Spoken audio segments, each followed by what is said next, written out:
பிரைஸ்லாம் glory to Jesus. Noah தேவன் சொன்னபடி எல்லாம் செய்தார். ஏன்னா அவர் நீதிமான்ட்டு ஆண்டு பார்வையில் அவன் நீதிமான். ஒருத்தன் தான் நீதிமான்றது ஆண்டோடைய கணிப்பு. ஏன் ஆண்டவர் இல்லாததெல்லாம் சொல்கிறவர் கிடையாது, இருக்கிறத அப்படியே சொல்கிறவர். அது மட்டும் இல்லை, அவர் தான் எல்லாத்துக்கும் காரணக்கர்த்தர் இல்லையா. உயிர்ப்பிக்கிறவரும் கொள்ளுகிறவரும் உயிர்ப்பிக்கிறவரும் அவர் ஒருத்தர் தான். வேறு யாராலும் எந்த வரையும் செய்ய முடியாது. அவரை தவிர வேறு யாராலும் எதுவுமே பண்ண முடியாது அவர் இல்லாமல். அப்படி இருக்கும்போது அந்த ஜனங்க ரொம்ப சீர்கெட்டு போய் பாவம் செய்ததுனால என்ன செய்தார், பேழையை செய்ய சொல்லி நோவாவை கூட்டிகிட்டு வந்தார். இந்த 8 பேர் அந்த பேழைக்குள்ளே இருந்தாங்க. அப்போது நோவா ஆண்டவர் தேவன் சொன்னதெல்லாம் அப்படியே செய்தான்.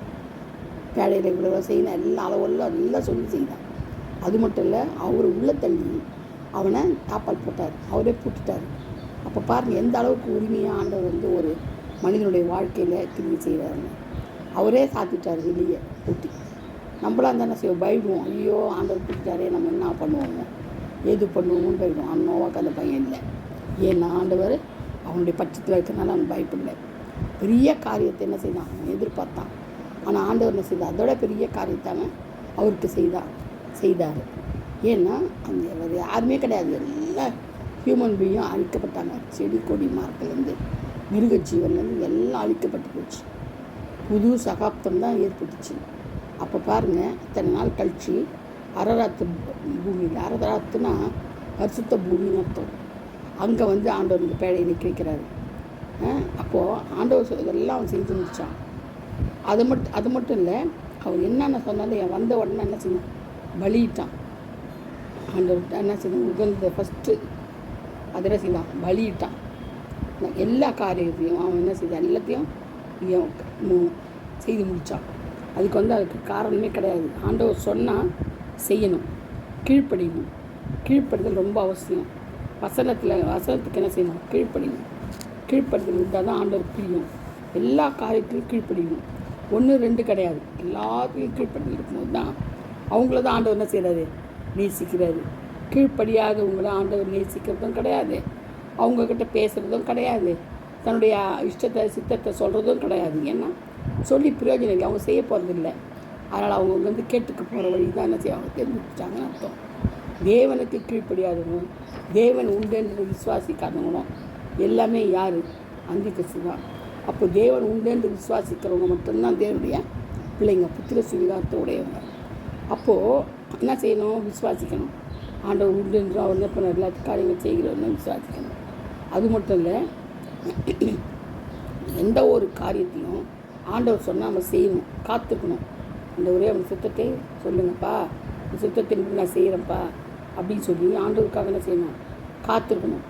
அப்போ தான். ஆனால் தாவீது பாருங்கள், தாவீது எல்லாம் சகோதரிச்சான். ஆலயம் கட்டணுன்ட்டு ஆசையாக பட்டு எல்லாம் செய்தான். அவனுக்கு அவன் செய்யாத காரியங்களே கிடையாது, எல்லாம் சேர்த்து வச்சான்.